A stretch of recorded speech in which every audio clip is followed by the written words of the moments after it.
Welcome to the Milan Sharma Show, a show that describes a variety of subjects through the lens of civil discourse. I'm your host, Milan, and today I'll be reacting to a clip titled The Key to Successful Relationships. This is a clip from the Lex Fridman podcast.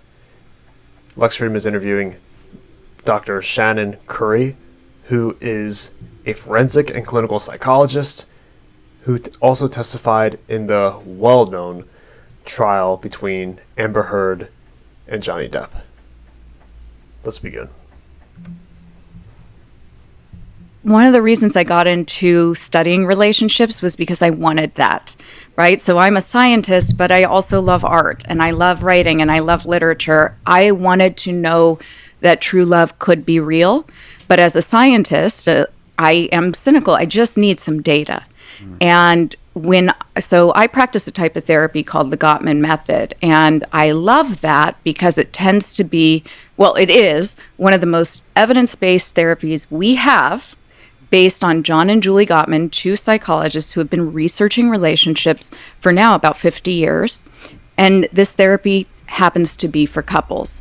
They found that you absolutely can make longevity work in a relationship. You can build. You are not just settling for companionship, but you can have passion and intimacy and growing love and appreciation. But there is a blueprint, a set of skills that we were never given. We're not taught it in school. We changed the rules of the game, and we haven't learned the rules yet.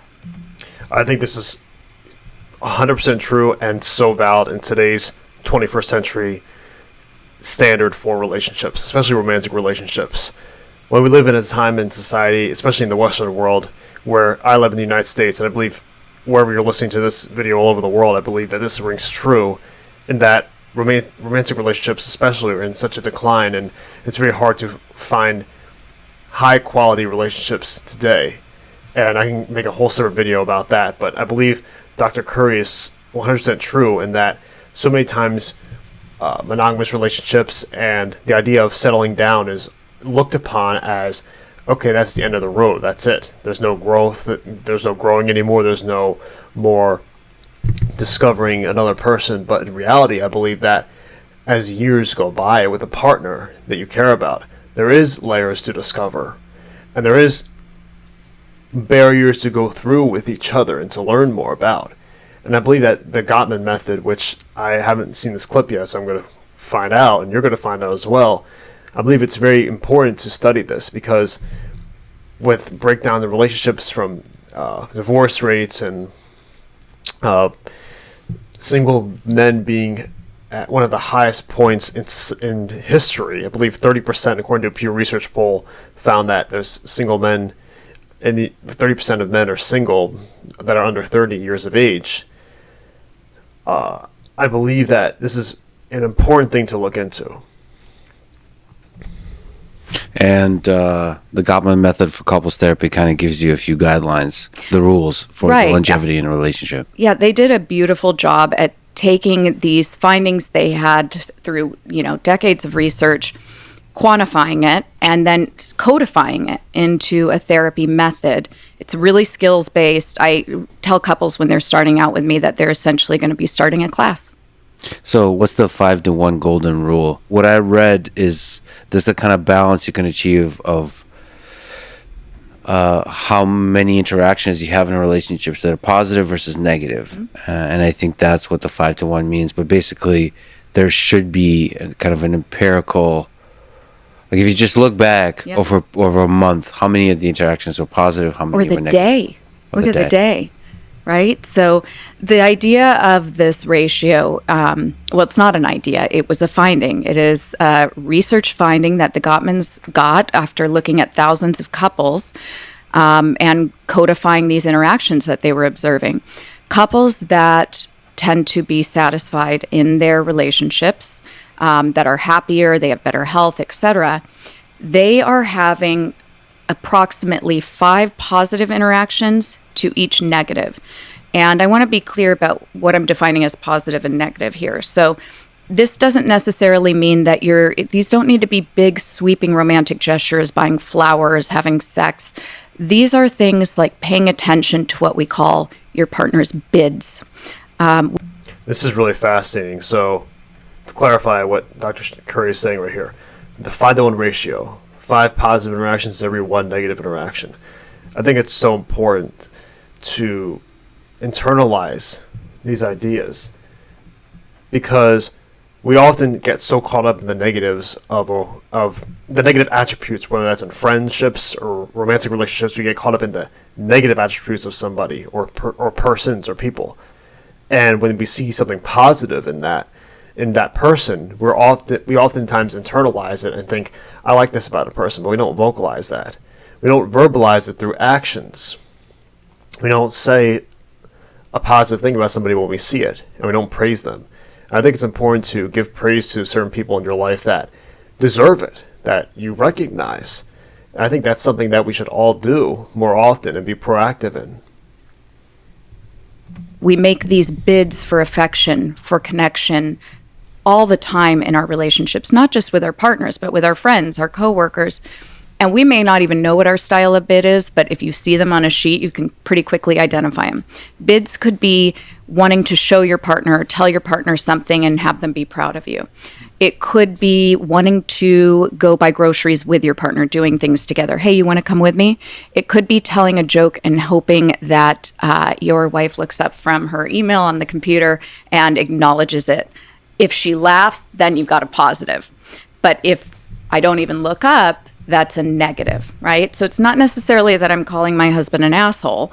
It's just, am I connecting with him? Am I meeting those bids for connection and vice versa? I think this is really true, and I think that's very important to recognize that if there's not intention, if there's not focus behind dialogue with partners within each other, there's not meaning when speaking with one another, and it's continuously being meaningless. The dialogue is continuously surface level, and there's not any connection and any eye-to-eye contact, such as distractions being something that's continually happening with relationships, and that's the only time you bond with each other, then I do believe it's an issue. Like what Dr. Curry said about stating a joke or something, and they don't even look up or they don't even laugh or acknowledge it in any way. That is a negative thing because you're attempting to build a connection. You're attempting to build a bond with that other person. When the other person kind of scoffs or doesn't even pay attention to you, it is a negative thing. It doesn't have to be an overt cursing or an overt name-calling action that has to be considered negative, but not acknowledging the connection that a partner is trying to build with you is a negative intention, whether it's conscious or not. But do those also give you a guide of how you should behave? Well, I think what's really important is actually asking your partner or paying attention to what your partner's bids are, because what matters to Ty, my husband, I couldn't agree more. This is fantastic. May not matter to you. For instance, I mean, Ty's bar is so low with me. I thank God in for terms him. of what defines a positive interaction? Right. Like, he just wants me to ask him if he wants a water when I get up to get myself one. Right. Just be a basic, decent, considerate person is all he asks of me.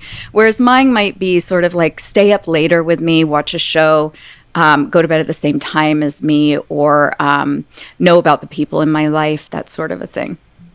It goes a long way, and that's the end of the clip. But I encourage you all to watch the full conversation here between Lex Fridman and Dr. Curry. It's a very fascinating talk. But I agree. Know the points that your partner values. I think it's very important here because a few points that I really like in this clip is that you pay attention to the negative and positive conversation points that happen between one another, and also pay attention to the attributes or the things that your partner values, whether that's knowing the people in their lives, paying attention to their interests, not necessarily having to be interested in what they are interested in, but rather acknowledge that this thing is important to you, and I want you to value that and give yourself time for that, and support you in that mission. So I think that's why I believe with relationships that you don't always have to have the same exact interests. I believe that that's very overblown in our society with the idea that everything has to be aligned with yourself. Every interest has to be, people need to be interested in what you're going to be interested in. Your partner needs to be interested in everything you want to do. I don't think that's true. I don't. I think that it's important to support each other in what your missions are. But I don't believe that you need to do everything your partner does. Thank you for tuning in. I hope you enjoyed this clip and have a fantastic day. If you enjoyed that segment of the Nolan Sharma Show, consider subscribing and clicking the link in the description section to follow the show on all of your favorite audio platforms. Also consider supporting the show if you really enjoy my mission of having powerful conversations through civil discourse. Cheers.